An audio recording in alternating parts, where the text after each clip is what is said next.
क्या वाकई ईरानी करंसी आने वाले दिनों में ऊपर जा रही है और क्या वाकई पाकिस्तानी अवाम ईरानी करंसी को काफ़ी ज़्यादा तादाद में ख़रीद रहे हैं या नहीं। आइए जानते हैं हकीकत और सच क्या है।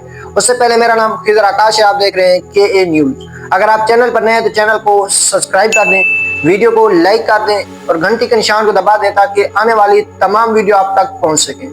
तो आजकल ये खबर काफ़ी वायरल हो चुकी है, ये अफवाह काफ़ी ही वायरल हो चुकी है, जिसके अंदर सुनाई और दिखाई दे रहा है कि आने वाले दिनों में ईरानी करेंसी काफ़ी ज़्यादा ऊपर जाने वाली है और जिसकी वजह से पाकिस्तानी अवाम पाकिस्तान के अंदर उसे काफ़ी ज़्यादा तादाद के अंदर तेज़ी से उस करेंसी को ईरानी रियाल को ख़रीद रही है कि आने वाले दिनों में उनको मुनाफा हो, प्रॉफिट हो। अगर हकीकत को देखा जाए तो पिछले कई सालों से ईरानी करेंसी के अंदर काफ़ी ज़्यादा कमज़ोरी नज़र आ रही है। उसकी बड़ी वजह यह है कि आलमी पाबंदियाँ, महंगाई और मुआशी मुश्किलात और मुआशी हालात हैं, जिसकी वजह से ईरान के अंदर काफ़ी ज़्यादा महंगाई हो चुकी है और ईरानी अवाम भी अपनी करेंसी से मुकम्मल तौर पर एतमाद में नहीं है।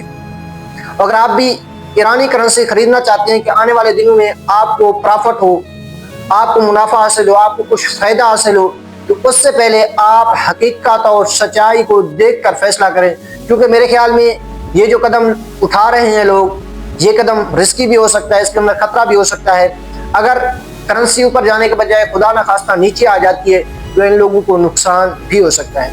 और जो लोग सोचते हैं बिल्कुल 100% उनको फ़ायदा होने वाला है, तो मैं समझता हूँ कि वो काफ़ी ज़्यादा गलती कर रहे हैं। ये फैसला जिसके अंदर बताया जा रहा है कि ईरानी करेंसी या ईरानी रियाल ऊपर जाने वाला है डॉलर के मुकाबले में, तो ये ना ही सच्चाई है और ना ही मुकम्मल तौर पर झूठ बताया जा रहा है, बल्कि ये सेंटर में खड़ा है, ना झूठ की तरफ है ना सच्चाई की तरफ है। और ये फैसला कभी भी एक तरफ जा सकता है, या झूठ साबित हो सकता है या सच साबित हो सकता है। मतलब या तो ईरानी करेंसी ऊपर जा सकती है या नीचे आ सकती है। अगर ऊपर चली गई है, जो लोग सोच रहे हैं कि हम ये करेंसी खरीद रहे हैं और हमें इससे काफ़ी ज़्यादा फायदा होगा, तो बिल्कुल फ़ायदा हासिल कर सकते हैं। अगर इसकी करेंसी नीचे आती है तो जो लोग जिन्होंने इन्वेस्ट किया है, जिन्होंने ईरानी करेंसी खरीदी है, तो उन्हें नुकसान भी हो सकता है।